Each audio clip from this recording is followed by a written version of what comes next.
My name is Evelyn Blake. I am 52 years old, and for most of my adult life I believed I was married to a good man. My husband Richard is the chief financial officer of a growing tech company here in Seattle.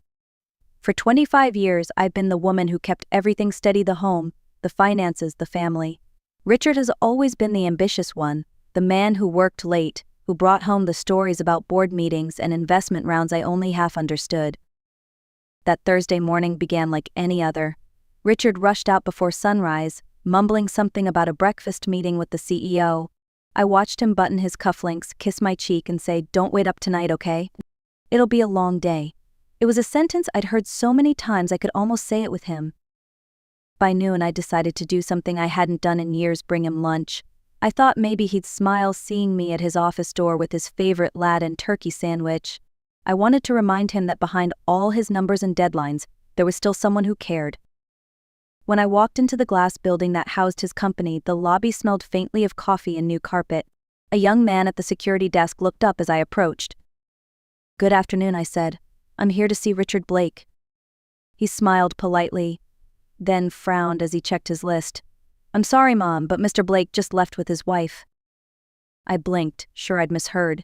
"Excuse me." He turned the screen toward me. "Mr. Blake and Mrs. Blake checked out about 10 minutes ago. They're probably heading to the restaurant across the street." For a moment, I couldn't feel my hands. My heart pounded so loudly I was sure he could hear it. I forced a smile and said, My mistake. I must be a little behind." Then I walked back to my car, holding the coffee and sandwich that suddenly felt absurdly heavy. Sitting behind the wheel, I stared at the building's reflective glass. There she was, whoever she was, the wife who had walked out with my husband. I didn't cry, not then. I just sat there in the stillness thinking. People imagine heartbreak as an explosion, something loud and chaotic, but mine came quietly, like the sound of a lock turning on a door I thought was open. I drove home without drinking the coffee, without eating the sandwich, already knowing something inside me had shifted forever. That night I couldn't sleep. Richard came home late, as usual, smelling faintly of cologne that wasn't his.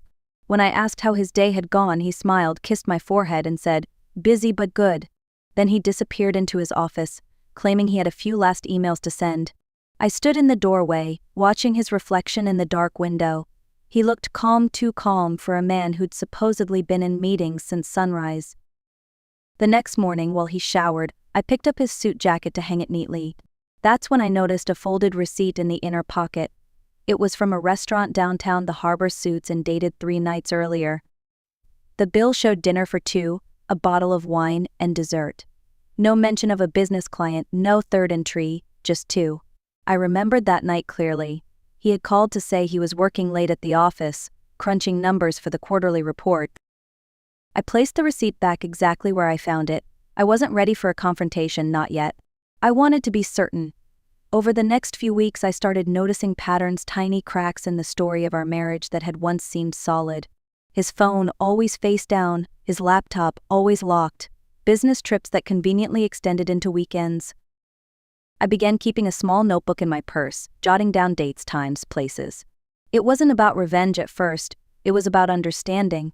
I needed to know when my marriage had ended, and whether I'd missed the signs or simply chosen not to see them. One night, when he was working late, I opened his briefcase. Inside, tucked between spreadsheets and contracts, was a small key with a metal tag that read Apt 204, Lakeview Towers. My heart thudded in my chest as I turned it over in my hand. We didn't own any property other than our home. There was no reason for Richard to have an apartment key. The following Saturday I drove to Lakeview Towers, a sleek high-rise overlooking the water. The front desk clerk barely looked up as I walked past. My palms were sweating, but I held my head high. I wanted to see with my own eyes what kind of life my husband was living when he wasn't pretending to live with me. As I pulled into the parking garage, a silver Lexus drove past, Richard's Lexus. I ducked behind a pillar just in time to see him step out of the car. He was wearing jeans and a casual blazer, the kind of outfit he used to wear on our date nights. Then she appeared, a younger woman, maybe 30, with long brown hair and the kind of confident smile that comes from believing you've already won. She kissed him on the cheek and handed him a grocery bag. They looked like any couple heading home from shopping. I waited until they went inside before following. It turned smoothly. Inside, the space smelled faintly of his cologne and something floral. The living room was tidy, modern, and unmistakably lived in. On the coffee table sat 2 wine glasses, a half-burned candle, and a framed photo of Richard and the woman laughing together on a beach. My first instinct was disbelief. Maybe this was some misunderstanding, a client, a project, something innocent. But then I saw the second photo, the one that erased every trace of denial.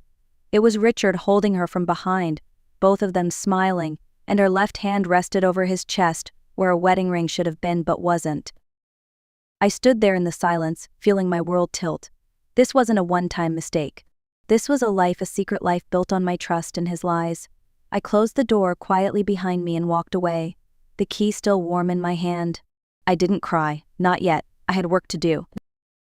When I got home that evening, I went straight to the bathroom and washed my hands, as if I could rinse away what I'd just seen. The apartment, the photos, the laughter, they looped in my head like a film I couldn't turn off. For hours I sat at the kitchen table, staring at nothing. Then, slowly, the numbness gave way to clarity. I needed to know everything. The next morning, while Richard was out meeting clients, I drove back to that apartment. I didn't hesitate this time. The building was quiet, the hallway carpet soft under my shoes. Apartment 204 opened easily again. Inside, daylight poured through the tall windows, revealing details I hadn't noticed before. There were 2 coffee mugs in the sink, a woman's scarf draped across the chair, and a stack of mail on the counter, all addressed to Richard Blake. He hadn't just been visiting, he lived here. I walked through each room, taking quiet inventory. There were clothes hanging neatly in the closet, his suits beside her dresses. His cologne stood next to her perfume. The bathroom had 2 toothbrushes, side by side like a punchline I didn't find funny. Every corner of that place was a monument to his double life. On the dresser sat a small leather folder. I opened it, expecting to find bank statements or work papers. Instead, I found something far worse. It was a draft of divorce papers, my name typed neatly at the top. The words "irreconcilable differences" glared back at me. In the attached notes, I read phrases like emotional withdrawal and financial incompatibility. Richard's handwriting filled the margins, strategizing how to make me look like the cold, distant spouse. My hands trembled as I read. For years, I'd been the one paying bills, managing our home, supporting his career. I'd built a life around this man, and now I was reading the blueprint of how he intended to dismantle it. Then, at the bottom of the folder, another document caught my eye, a business proposal with both Richards and the woman's names printed across the top. Richard Blake, Sophie Turner. Expansion Plan 2025. My stomach turned. Sophie wasn't just his affair, she was his new partner in every sense. They were merging lives, careers, and futures, all while I was being quietly written out of my own story. I looked around that apartment one last time. The photos, the dishes, the life that was supposed to be mine but wasn't. Then I did what Richard would never expect. I began taking photos, every detail, every document, every lie made tangible. By the time I locked the door behind me, I wasn't just a wife who'd been betrayed. I was an accountant again, a woman who understood that evidence was power, and I had just gathered enough to change everything. That night, Richard came home whistling. I watched him from across the kitchen island as he poured himself a glass of wine, scrolling through his phone. "You okay?" he asked when he finally noticed me staring. "I'm fine," I said softly, and I meant it in a strange way. For the first time in weeks, I felt steady. The shock had passed, now there was only focus. Over the next several days, I became 2 different people. By day, I was still the attentive wife who packed his lunch, smiled at his stories, and pretended not to notice when he worked late. But by night, I was building a quiet case, documenting transfers, printing emails, gathering receipts. I knew he'd been moving funds between our joint account and a private one under his name, disguised as business reimbursements. I tracked every dollar. On Thursday, I made an appointment with our old attorney, Daniel Myers. He had helped us with our estate planning years ago, and he still greeted me with the same gentle professionalism. When I placed the folder of documents on his desk, he flipped through the pages slowly, his eyes narrowing. "Evelyn," he said finally, "this isn't just an affair. It's financial misconduct. He's been using marital assets to support another household." I nodded. "And he's preparing to file for divorce first, hoping to make it look like I drove him away." Daniel leaned back, folding his hands. "Then we'll make sure he never gets the chance." You're going to take control of the narrative before he does. For the next week, we worked quietly. I opened a new bank account in my name, secured all our important documents, and moved my personal valuables into a safety deposit box. I copied everything: emails, transaction logs, even screenshots of his calendar entries with Sophie's name. Through it all, I remained calm. Richard had no idea that the woman sitting across from him at dinner was preparing to dismantle his lies one piece at a time. The hardest part wasn't the deception, it was pretending I still loved him. Every time he leaned in to kiss me goodnight, I felt like I was looking at a stranger wearing my husband's face. By Friday evening, Daniel called. "Everything's ready," he said. "Once you're sure you're done pretending, we file Monday morning." I thanked him and hung up. Then I sat in the dark living room, staring at the framed photo of our wedding day. Two people smiling, full of hope, unaware of the distance time would carve between them. I whispered to that photo, not out of anger but out of closure, "You wanted a new life, Richard. You're about to get one." Saturday morning dawned quiet and gray, the kind of morning that made the whole city feel still. I woke early, brewed a pot of coffee, and laid out the folder on the kitchen table. Every page, every photograph, every receipt was neatly organized, a story of betrayal told in numbers and dates. When Richard came downstairs, he looked relaxed, humming as he adjusted his tie. "Morning," he said casually, reaching for his mug. "You're up early." I nodded toward the table. "You forgot something." He frowned, setting the mug down. "What's all this?" "Evidence," I said simply. "Of the apartment at Lakeview Towers. Of Sophie Turner. Of the money you've been transferring out of our joint account. Of the divorce papers you were planning to file." For a moment he just stared at me, the color draining from his face. Then came the performance, shaking his head, forcing a laugh, the practiced sincerity of a man who'd lied for a long time. "Evelyn, this isn't what you think, I can explain." I raised a hand. "Please don't. You've already explained enough with your actions." He opened his mouth again, then closed it when he saw my calm expression. That, more than anything, seemed to unsettle him. I wasn't angry. I wasn't shouting. I was finished. "I've already spoken to Daniel Myers," I continued. "We'll be filing for divorce Monday morning. You might want to prepare your lawyer." His shoulders slumped, the mask finally cracking. "You don't have to do this," he said quietly. "We can work something out." I looked at him, really looked, and saw not the man I'd married, but the man who'd chosen lies over love. "No, Richard," I said. "You've already worked everything out. I'm just finishing the math." Then I picked up the folder, walked past him, and left the room. Behind me, the silence was deafening. Monday came with a strange kind of calm. The city was waking up to another ordinary week, but for me, it was the beginning of the end of a lie. I met Daniel at his office just after 9. He slid the divorce petition across the desk, and I signed my name with steady hands. There was no shaking, no hesitation. My marriage had already ended long before the paperwork caught up. That afternoon, while Richard was at work, Daniel submitted the documents and served notice through the firm. The news reached him before dinner. I knew because he didn't come home that night. Instead, I received a short text: "I can't believe you'd do this to me." I almost laughed. The irony was exhausting. He had betrayed me for years, and now he was shocked that I'd stopped playing the quiet, loyal wife in his script. But the divorce filing was only half of it. There was something else, something bigger. Daniel had suggested we notify the company's board of directors about Richard's financial misconduct. He'd been funneling company funds into personal accounts, labeling them as executive bonuses. The same bonuses, I discovered, that paid for the apartment and Sophie's travel expenses. We drafted a formal report and sent it anonymously to the board chair, along with evidence from company records I'd copied from Richard's laptop. I didn't need to lie or exaggerate. The truth was enough. 2 days later, Richard's name started disappearing from company emails. Meetings were canceled. His assistant stopped answering calls. Then, a week later, it hit the Business News CFO under internal review for financial irregularities. I didn't gloat. I didn't post about it or tell friends. I simply watched the story unfold in silence. My revenge didn't need fireworks, it lived quietly in the truth.